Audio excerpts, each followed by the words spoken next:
ሰላም ውድ አርትስ መዝናኛ ቤተሰቦች አሁን የምንገኘው በሀያት ሬጀንሲ ነው። እዚህ የተገኘንበት ምክንያት ደግሞ ነገ ጥቅምት 9 ጀምሮን ሀብ ኦፍ አፍሪካ ጋዜጣዊ መግለጫ ለመታደም ነው። ከሀብ ኦፍ አፍሪካ መስራች ከማህሌት ውጪ ደግሞ አብራት የምትሰራ የሙያ አጋሯ ለ10 ዓመት አካባቢ አንድ ላይ ሰርተዋል ዋሪዲ። እንዲሁም ደግሞ ከሴኔጋልና ከኬንያ የመጡ ዲዛይነሮች እዚህ ይገኛሉ። ከነሱ ጋር የምናደርገውን ጋዜጣዊ መግለጫ ተከታትለን እንመለስ። አብራችሁን ቆዩ። ሰላም እንደምን አደራችሁ እንኳን ደህና ቆያችሁን እንኳንም በሰዓት ተገኛችሁላችሁም ማህሌት ተክለማርያም እባላለሁኝ የሀብ ኦፍ አፍሪካ አዲስ ፋሽን ዊክ መስራች አዘጋጅ ነኝ ከኔ ጋር አብረው የተለያዩ ዲዛይነሮችና እንዲሁም ኤክስፐርቶች አሉ ከሁሉም ጋር ውይይት እናደርጋለን ያሁኑ የ12ኛ ዓመታችን ነው ይሄንን ፕሮግራም ስናዘጋጅ በዚህ በሀያት ሪጀንሲ አዲስ አበባ አጋር ፓርትነሮቻችን ናቸው ሀያት ሪጀንሲ ለሶስተኛ ጊዜ ነው እዚህ ስናዘጋጅ ከኢች ዋን ኦፍ them እንጠይቃቸዋለን ከጎን የሚያለችው ዋሪዲ ስንት ከ2014 በፈረንጅ አቆጣጠር ጀምሮ አብራን የነበረች እንግዳ ነች ኤክስፐርት ነች ባየር ነች ኮች ነች ሜንተር ነች ብዙ ነገር ነችና እሷም አንዳንድ ነገሮች ተነግረናለች ስለዚህ ፕሮግራም ስለ ሀብ ኦፍ አፍሪካ ለምንም አብራን እስካሁን ድረስ እንደምትሰራ ከሷ ጎን ደግሞ ሪያ ከኬንያ የመጣች እንግዳ ዲዛይነራችን ነች የመጀመሪያዋ ነው ስትመጣ ከሷ ጎን ደግሞ ከሴኔጋል የመጣች ሳፊየቶ አለች እሷ ሶስተኛዋ ጊዜ ነው ስታቀርብ ያሁኑ ፕሮግራማችን በዚህ አመት ትንሽ ሰፋ ይላል የሚያደርገውም ከብዙ የተለያየ ሀገር ነው የሚሳተፉት ወደ 15 የውጭ ዜጎች ይገኛሉ በሚሳተፉ በዲዛይን እንደ እቃቸውን ለማቅረብ ማለት ነው ከዛ ውጪ ግን ባየር አለን የሚመጣ በአጠቃላይ ወደ 30 በላይ ይሆናሉ የሚመጡ እንግዶቻችን ባሁኑ ከሳውት አፍሪካም ትልቅ እንግዳ አለን ዲዛይነር በጣም የታወቀ በሱ ሀገርና እንዲሁም ወርልድ ዋይድ ይሄንን ይመስላል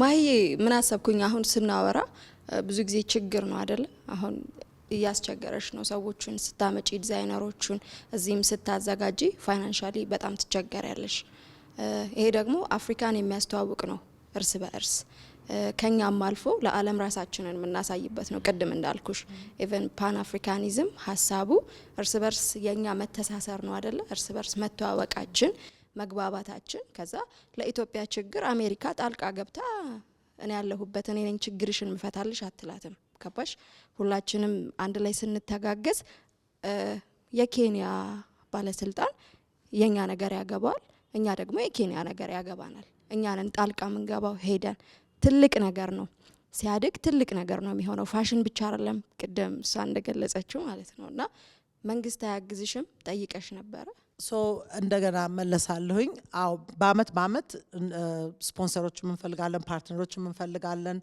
በዛ መልኩ ነው የምናዘጋጀው ምክንያቱም ብዙም ወጪ አለው እስካሁንም እየገፋን አስተዋውቀ ነው አልገባሽ ምክንያቱም ለኔ አይደለም ይሄ ለኢንዱስትሪ ነው it's bigger than me ገባሽ እና government support ያደርገናል of course ደብዳቤ የሚጽፉልናል ገባሽ በሚችሉት መንገድ እስካሁን ሰፖርት ያደርጉናል ሞር መሰራት ይችላል definitely of course መሰራት ይችላል ግን sustainable እንዲሆን ይሄ ኢቨንት ሌላው ሀገር እንደዚህ ፋሽን ዊክ የሚዘጋጀው በእንትን ነው ፋሽን ካውንስል የሚባሉ እንትኖች አሉ ኢንስቲትዩሽንስ I'll give you a good example ያሁን የለንደን ፋሽን ዊክ የብሪቲሽ ፋሽን ካውንስል የሚላለ it's a big ኢንስቲትዩሽን ነው እነሱ ናቸው የፋሽን ኢንዱስትሪውን እንዳለ ራን የሚያደርጉት የጋቨርንመንት ቦዲም አለው ኢንዲቪጁዋልስ እና ትልቅ እንትን አለው ገባሽ እዚህ እንደሱ አይነት ነገር ሴትአፕ ማድረግ አለብን እሱ ላይ እየሰራሁኝ ነው ምክንያቱም ይሄን ያመት ለፍተንበት ይሄ ፕሮግራም መቆም የለበትም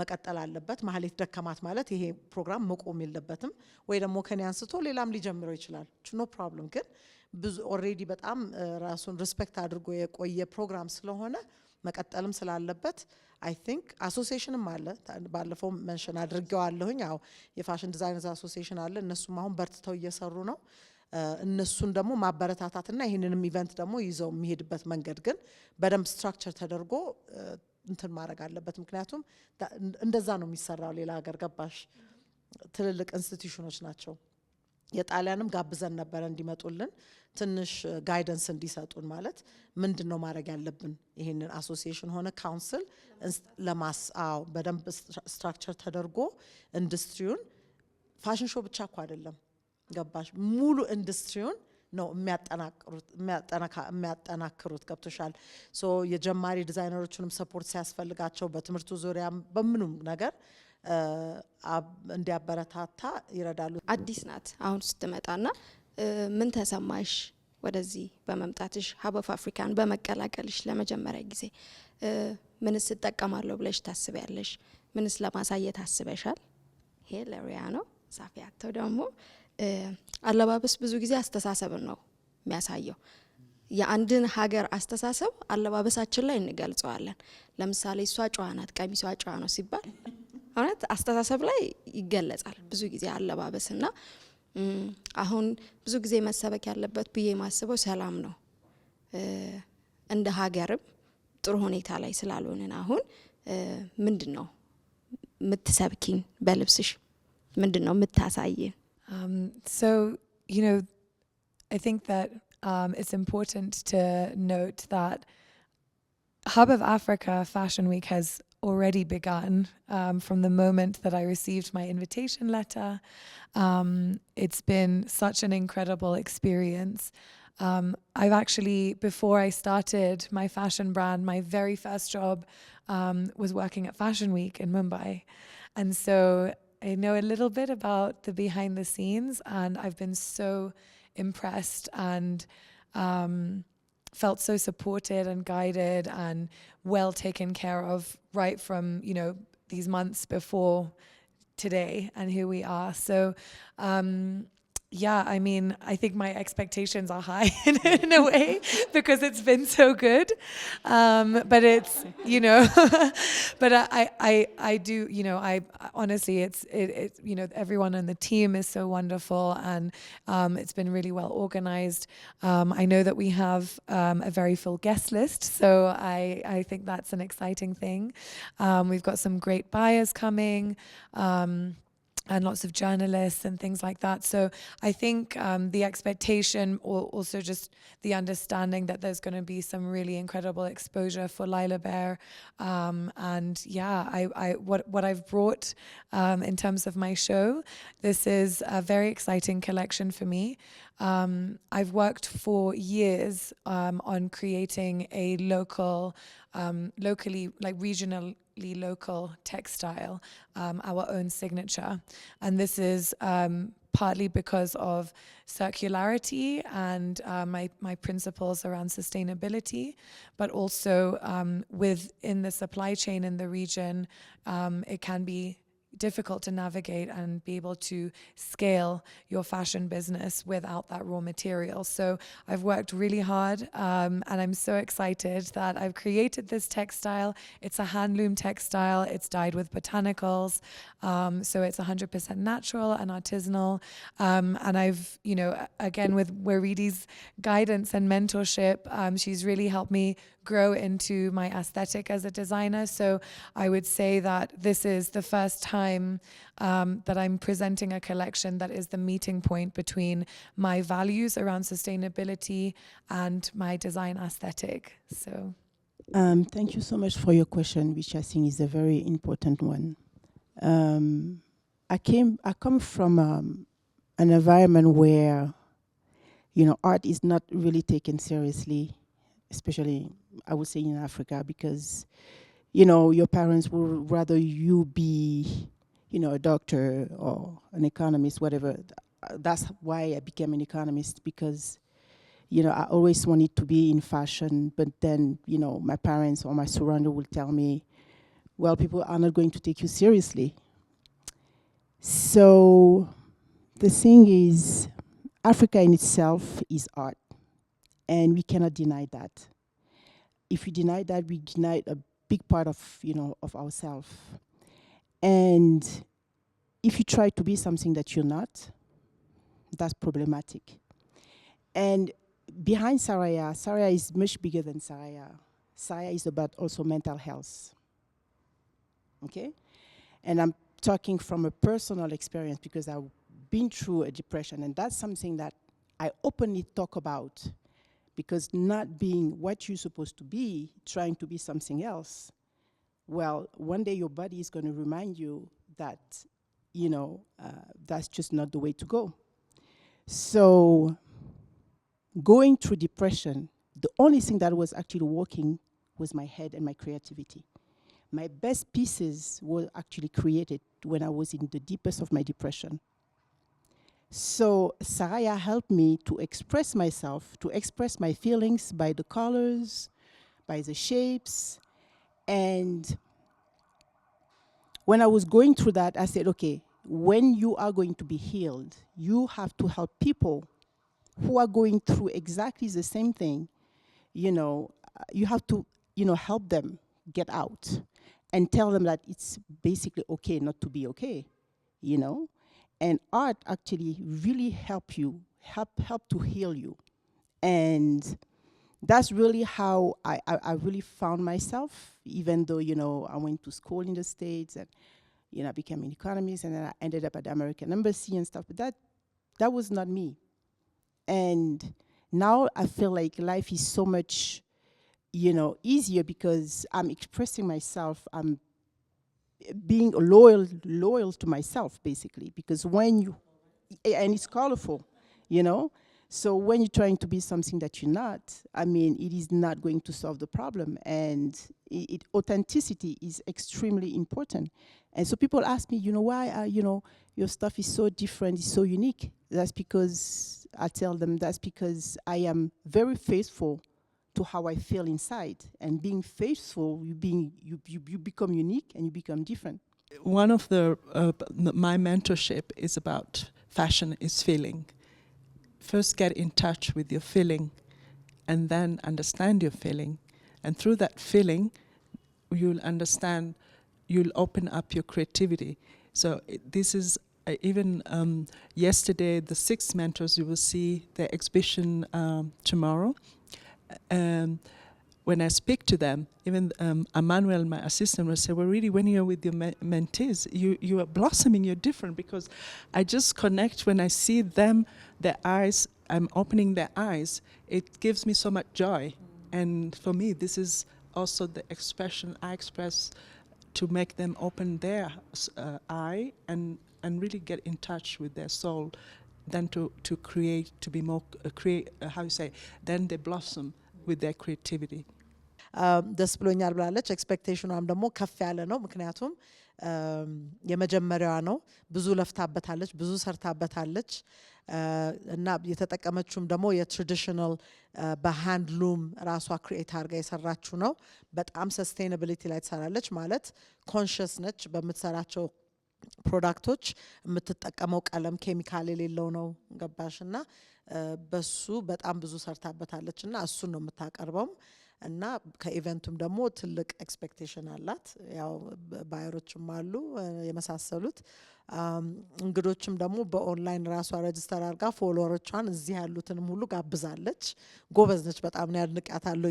ከውጭ ሆና እንዴት ነው የምትጋብዘው እዚህ ያሉትን ብዬ፣ ግን ፎሎወሮቿን በሙሉ ኢትዮጵያ ደግሞ በጣም ብዙ ፎሎ ሲያደርጋት ስለነበረ እነሱን ጋብዛለች።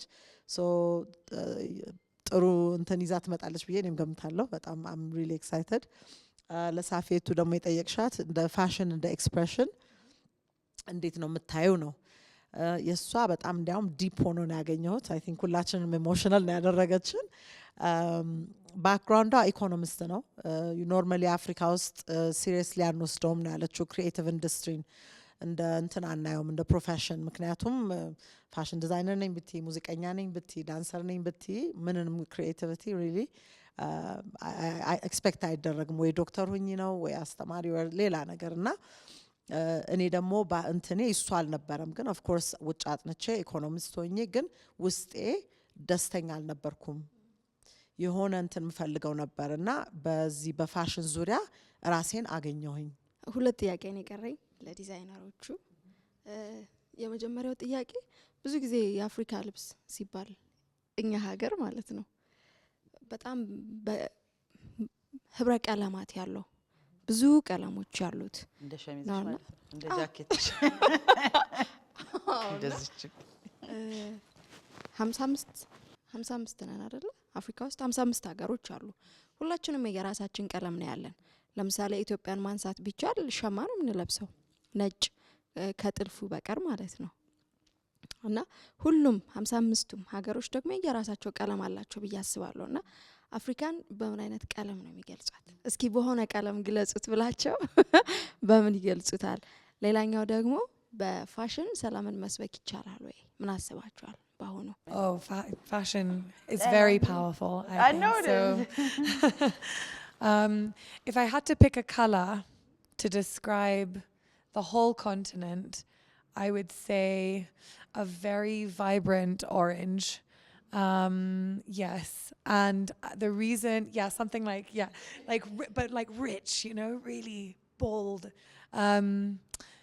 And the reason, I mean, I love to study the psychology of color, and so this is what my answer is based on.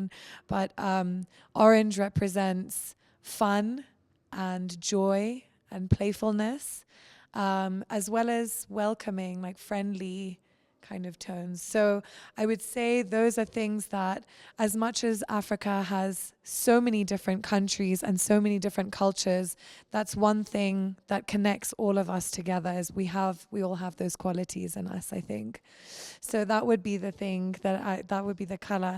And yes, I mean, in terms of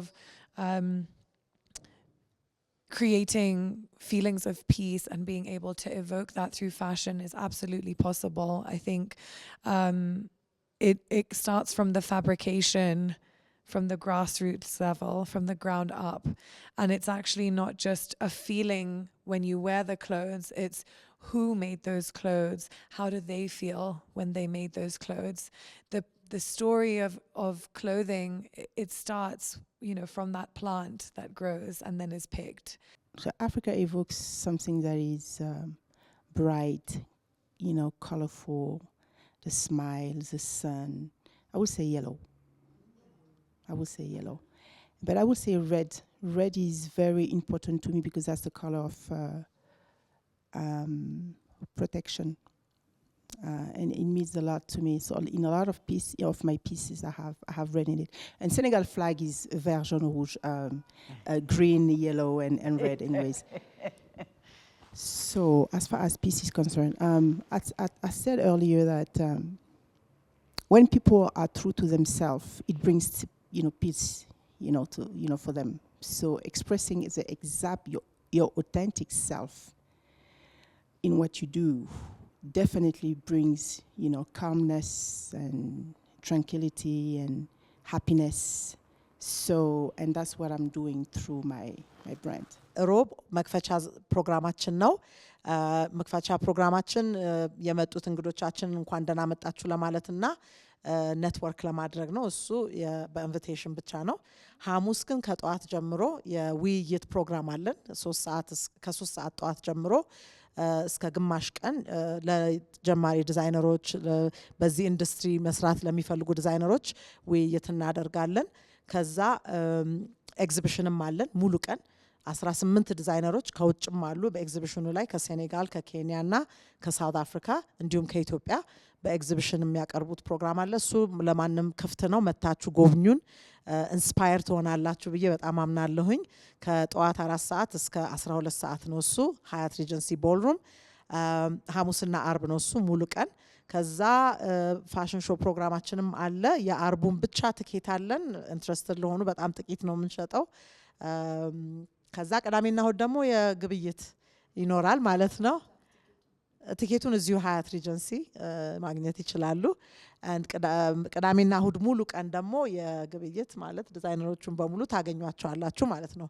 እና መታችሁ ጎብኛቸው። አመሰግናለሁ በጣም። ወደ አርትስ መዝናኛ ቤተሰቦች ነገ ጥቅምት 9 ሀብ ኦፍ አፍሪካ ይጀምራል። ያው ከጋዜጣዊ መግለጫ ሁሉንም ነገር ተረድታችኋል ብዬ አስባለሁ። የፋሽን አድናቂዎች ፋሽንን ማየት የምትፈልጉ እንዲሁም ደግሞ መገበያየት፣ ሀሳባችሁን መለዋወጥ የተለያዩ ዲዛይነሮች አሉ። ከነርሱ ጋር ተገናኝታችሁ እርስ በርስ የኛንም የሀገራችንን ፋሽን ለሌላው ዓለም ለማስተዋወቅ የነሱንም ደግሞ ለመቀበል ትልቅ መድረክ ነውና የተዘጋጀው። መታችሁ ሀሳባችሁን ተለዋወጡ፣ ፋሽንን እዩ፣ ተዝናኑ እንላለን። ስለነበረን ቆይታ እናመሰግናለን።